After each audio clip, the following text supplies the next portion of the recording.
मलिक जलाल तुम्हारा मुझसे केस लेने को तैयार नहीं है। मैं ढूंढ कर लाऊंगी ऐसा वकील मलिक जलाल। चैन से बैठूंगा। ड्रामा सीरियल जुल्म की कहानी बहुत ही इंटरेस्टिंग और यूनिक है।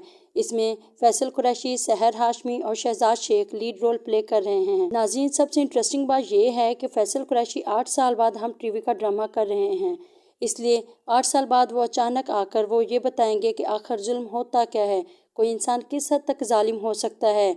जी नाजरीन, इसमें हम देखेंगे कि फैसल कुरैशी बहुत बड़ा डॉन होता है जो लोगों पर बहुत जुल्म करता है, जिसे बिल्कुल भी खौफ नहीं होता। इसमें सहर हाशमी बहुत ही सिंपल सी लड़की होती है, उसका ताल्लुक बहुत ही मामूली घराने से होता है। जब फैसल कुरैशी की नज़र सहर हाशमी पर पड़ती है तो उसे सहर हाशमी बहुत अच्छी लगती है। वो उससे शादी का वादा करता है और उसका फ़ायदा उठाता है। वो उसे अपनी मोहब्बत के जाल में फंसाता है और उसका फ़ायदा उठाता है, जिसकी वजह से सहर हाशमी उस पर केस कर देती है और वो मीडिया में और हर जगह उसे बदनाम करने की कोशिश करती है। शहजाद शेख एक लॉयर का रोल प्ले कर रहे हैं। सहर हाशमी पर जब जुल्म होता है तो वो एक जालिम के खिलाफ आवाज़ उठाती है, और जब वो आवाज़ उठाती है तो फैसल कुरैशी मलिक होता है, वो कहता है कि तुम्हारी आवाज़ कोई नहीं सुनेगा, कोई ऐसा नहीं है जो तुम्हारे लिए मेरे खिलाफ उठ खड़ा हो, मैं तुम्हें नहीं छोड़ूंगी, मैं तुम्हें कभी माफ़ नहीं करूंगी। वो अपना मुकदमा लेकर शहजाद शेख के पास जाती है। शहजाद शेख जो कि इस ड्रामे में एक वकील का रोल प्ले कर रहे हैं। शहजाद शेख और फैसल कुरैशी का टकराव होता है और वो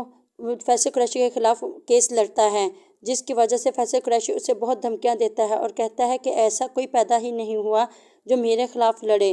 फैसल कुरैशी के सामने खड़ा होता है और कहता है कि मैं हूँ, मैं तुम्हारा मुकाबला करूँगा। और हम देखेंगे कि किस तरह फैसल कुरैशी और शहजाद शेख का आपस में टकराव होता है। हमारा ये ख्वाब ही है कि तुम जीतोगे। शहजाद शेख कहता है कि मैं तुम्हें जीत कर दिखाऊंगा। और हम देखेंगे कि सहर हाशमी आखिरकार शहजाद शेख के साथ मिलकर मलिक को हरा ही देगी और फैसल कुरैशी के खिलाफ मुकदमा जीत जाएंगे और आखिरकार एक दिन जुल्म की इंतहा हो ही जाएगी। फैसल कुरैशी बिल्कुल वैसा ही रोल प्ले कर रहे हैं जैसा कि उन्होंने बशर मोमिन में प्ले किया था।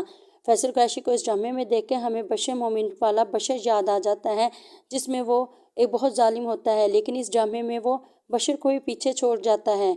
वो बशर से भी ज़्यादा जालिम और शफाक होता है, उसे बिल्कुल भी परवाह नहीं होती। वो मिनट में लोगों को उड़ा देता है और जान से मार डालता है। इस ड्रामे में जुल्म की इंतहा दिखाई जाएगी।